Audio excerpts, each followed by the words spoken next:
Good afternoon, and a very warm welcome to everyone.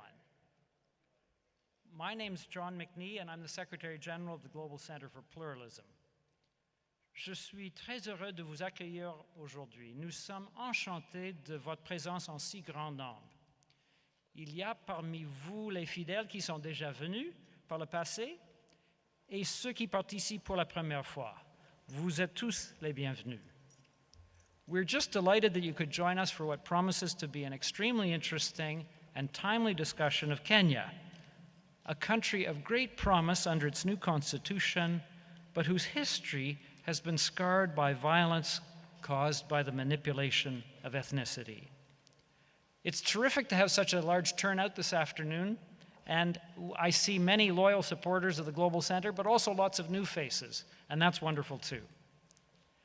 The Global Center for Pluralism is an initiative of His Highness the Aga Khan in partnership with the Government of Canada. Based in Ottawa and inspired by Canada's experience as a multi-ethnic and multicultural society, the Center seeks to share experiences from around the world about the opportunities and challenges of living together with diversity. We are delighted that today's event is a partnership of the Global Center with the International Development Research Center in Ottawa and the Katiba Institute in Nairobi. We're extremely grateful for IDRC's support. The Katiba Institute, which is perhaps less well known to everyone, was founded in 2011 by Professor Yashpal Ghai, our lead speaker. The Institute was established to promote knowledge of the new Kenyan Constitution in order to help make Kenyans aware of their rights and responsibilities as citizens. Now, on your chairs, you will have found a book entitled Ethnicity, Nationhood, and Pluralism, Kenyan Perspectives, which includes essays by Yash Ghai, Karuti Kanienga, Jill Cottrell Ghai, who are all with us today, and others. This collection is an important contribution to Kenya's national conversation about understanding and valuing Kenya's great diversity. This kind of conversation is essential if Kenyans are to stop the country's historic cycle of violence. The months of interethnic violence that followed the elections of December 2007 were not really new.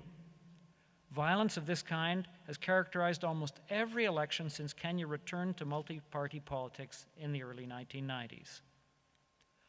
In the country's winner-takes-all politics, elites use ethnic appeals to mobilize their supporters, and a lack of public accountability and an entrenched system of corruption has created a culture of impunity.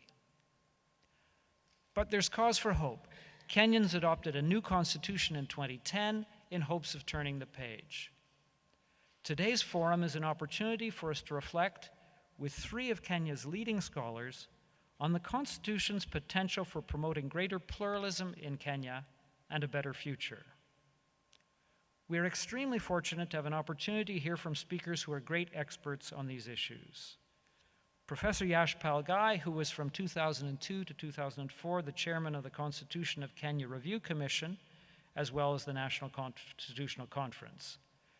Professor Ghai has also advised over 20 countries on constitution making and other issues, including Iraq and Afghanistan, Papua New Guinea and the Solomon Islands, Nepal, Fiji, Somalia, Libya, and it's a much longer list.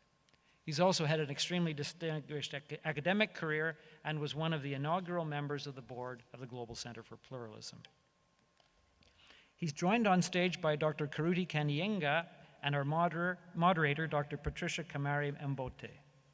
Dr. Kanienga is an associate professor at the Institute for Development Studies at Nairobi University and an authority on governance and development issues. Karuti also monitored the implementation of key reforms under the Kenya National Dialogue and Reconciliation Monitoring Project following the post-election violence. Dr. Mbote is professor of law and dean of law at the University of Nairobi. An advocate of the High Court of Kenya since 1988, she has been engaged in teaching and research for over 20 years. Her special interests include justice in society, gender equality, environmental sustainability, equitable land reform, and legal scholarship, and she has published widely in these areas. We are honored to host these very distinguished Kenyans. Now, we will start with Professor Guy and then Dr. Kanienga, and then Dr. Mbote will moderate a discussion with them and open things up for question and answer. But before we turn to our guests from far away, I'd like to introduce Dr. Sue Sabot, the Director of Social and Economic Policy Program at IDRC, to say a few words. Sue.